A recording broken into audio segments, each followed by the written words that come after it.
السلام علیکم، بسم اللہ الرحمن الرحیم۔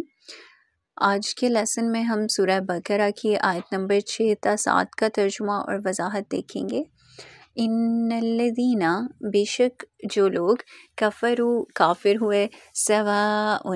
برابر ہے، علیہم ان کے لیے، اانذرتہم کہ آپ انہیں ڈرائیں، ام یا لم تنذرہم نہ ڈرائیں آپ ان کو، لا یؤمنون ایمان نہیں لائیں گے۔ بے شک وہ لوگ جنہوں نے کفر کیا ان کے حق میں برابر ہے کہ آپ صلی اللہ علیہ وآلہ وسلم انہیں عذاب سے ڈرائیں یا نہ ڈرائیں، وہ ایمان نہیں لائیں گے۔ ختم اللہ، مہر لگا دی ہے اللہ نے، علی قلوبہم ان کے دلوں پر، وعلی سمعہم اور ان کے کانوں پر، وعلی ابصارہم اور ان کی آنکھوں پر، غشاوۃ پردہ ہے، وَلَهُمْ اور ان کے لیے عذاب عذاب ہے، عظیم بہت بڑا۔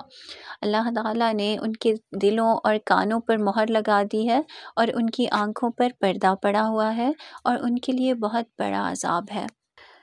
سورہ بقرہ کی پہلی 5 آیتوں میں قرآن پاک کا کتاب ہدایت اور ہر شک و شبہ سے بالا تر ہونا بیان کرنے کے بعد ان خوش نصیب لوگوں کا ذکر تھا جنہوں نے اس کتاب ہدایت سے پورا فائدہ اٹھایا، جن کو قرآن کی اصطلاح میں مومنین اور متقین کا لقب دیا گیا، اور ان حضرات کی مخصوص صفات و علامات بھی بیان کی گئیں۔ اس کے بعد 15 آیات میں ان لوگوں کا ذکر ہے جنہوں نے اس ہدایت کو قبول نہیں کیا بلکہ انکار سے پیش آئے۔ پھر ان لوگوں میں 2 گروہ تھے، ایک وہ جنہوں نے کھل کر انکار اور مخالفت کا راستہ اختیار کیا، جن کو قرآن کی اصطلاح میں کافر کہا گیا، اور دوسرے وہ لوگ جو کہ اپنی اخلاقی پستی کی بنا پہ یہ جرت نہ کر سکے بلکہ انہوں نے دھوکے اور فریب کی راہ اختیار کی، مسلمانوں سے کہتے کہ ہم مسلمان ہیں اور کفار کی مجلسوں میں بیٹھ کے کہتے کہ ہم تمہارے ساتھ ہیں، مسلمانوں کو دھوکہ دینے اور ان کے راز معلوم کرنے کے لیے ہم ان سے ملتے ہیں۔ اور اس گروہ کا نام قرآن کی اصطلاح میں منافق ہے۔ اب یہ والی جو 2 آیتیں ہیں ان میں کھلے کافروں کا ذکر ہے اور اس سے آگے کی آیات میں منافقین کا ذکر ہوگا۔ ان 2 آیات میں اللہ تعالیٰ نے ان کافروں کا ذکر فرمایا ہے جو اپنے کفر و انکار میں ضد اور عناد تک پہنچ گئے تھے، اور اس ضد کی وجہ سے وہ کسی حق بات کو سننے اور روشن دلیل کو دیکھنے کے لیے بھی تیار نہیں تھے۔ تو ایسے لوگوں کے بارے میں اللہ کی سنت یہی ہے کہ ان کو ایک سزا اسی جہان میں یہ دے دی جاتی ہے کہ ان کے دلوں پر مہر لگا دی جاتی ہے، کانوں آنکھوں کو حق کو سچائی کے قبول کرنے سے بند کر دیا جاتا ہے، اور ان کا حال سچائی کے بارے میں ایسا ہو جاتا ہے کہ گویا نہ اس کو سمجھنے کی عقل، نہ دیکھنے کے لیے آنکھیں اور نہ سننے کے لیے کان ہیں۔ آیت کے آخر میں ایسے لوگوں کا عذاب عظیم میں مبتلا ہونا ذکر کیا گیا ہے، اور کفر کے معنی چھپانے کے ہیں۔ ناشکری کو بھی کفر اس لیے کہتے ہیں کہ محسن کے احسان کو چھپانا ہے۔ تو جو شخص نبی کریم صلی اللہ علیہ وآلہ وسلم کی ان تعلیمات میں سے جن کا ثبوت یقینی ہے کسی ایک کو بھی حق نہ سمجھے اور اس کی تصدیق نہ کرے، وہ کافر کہلائے گا۔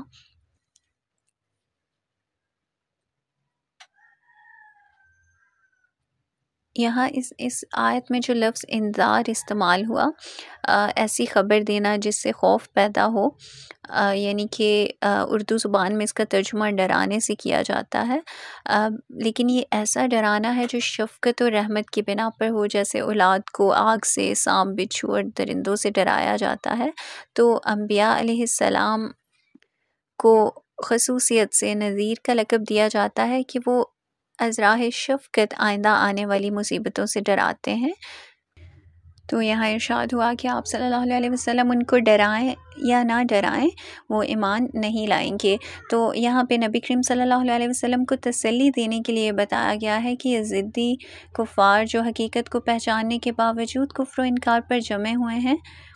کسی حق بات کو سننے اور روشن دلائل کو دیکھنے کے لیے تیار نہیں ہیں، ان کی اصلاح اور ایمان کے متعلق جو آپ صلی اللہ علیہ وسلم کوشش کرتے ہیں ان کے لیے مؤثر ثابت نہ ہوگی، بلکہ آپ صلی اللہ علیہ وسلم کا کوشش کرنا اور نہ کرنا ان کے حق میں برابر ہے۔ اس کی وجہ اگلی آیت میں یہ بتائی گئی کہ اللہ تعالیٰ نے ان کے دلوں اور کانوں پر مہر لگا دی ہے۔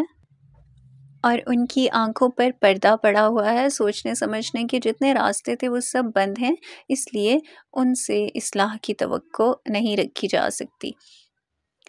یہاں ان کافروں کا ذکر ہو رہا ہے جنہوں نے یہ طے کر لیا تھا کہ چاہے کتنے واضح اور روشن دلائل ان کے سامنے آ جائیں، وہ کبھی نبی کریم صلی اللہ علیہ وسلم کی دعوت پر ایمان نہیں لائیں گے۔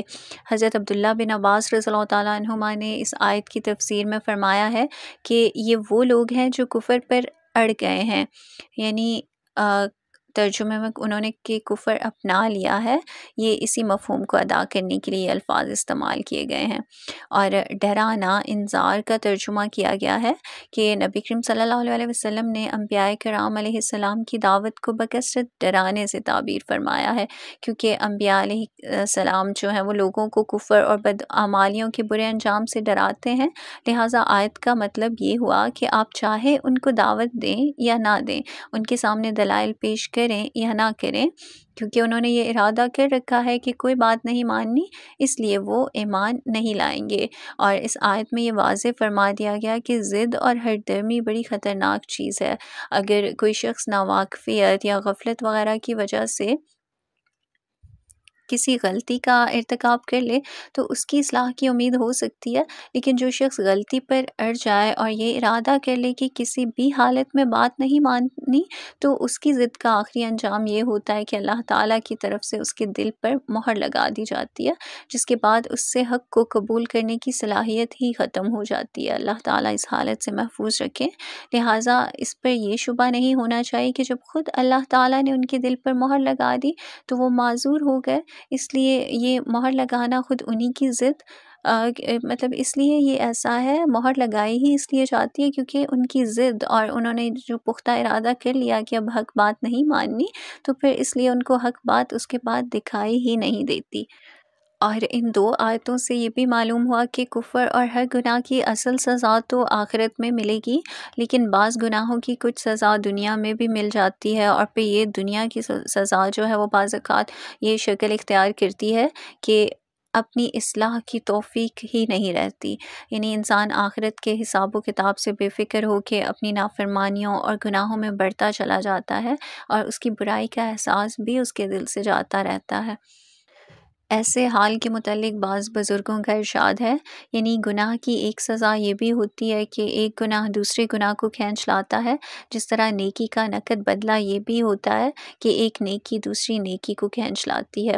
اور حدیث میں ہے کہ انسان جب کوئی گناہ کرتا ہے تو اس کے دل پر ایک سیاہ نقطہ لگ جاتا ہے، اور جس طرح سفید کپڑے پہ ایک سیاہ نقطہ انسان کو ناگوار نظر آتا ہے، پہلے نقطہ گناہ سے بھی انسان پریشان ہوتا ہے، لیکن اگر اس نے گناہ سے توبہ نہ کی اور دوسرا گناہ کر لیا تو ایک دوسرا سیاہ نقطہ لگ جاتا ہے، اور اسی طرح ہر گناہ پر سیاہ نقطے لگتے چلے جاتے ہیں، یہاں تک کہ یہ سیاہی سارے دل پر حائل ہو جاتی ہے، اور اب اس کا یہ حال ہوتا ہے کہ وہ نہ کسی چیز کو اچھی چیز کو اچھا سمجھ سکتا ہے اور نہ کسی بری چیز کو برا سمجھ سکتا ہے، یعنی نیکی اور بدی کا امتیاز ہی اس کے دل سے اٹھ جاتا ہے۔ اور پھر فرمایا کہ اسی ظلمت و سیاہی کا نام قرآن میں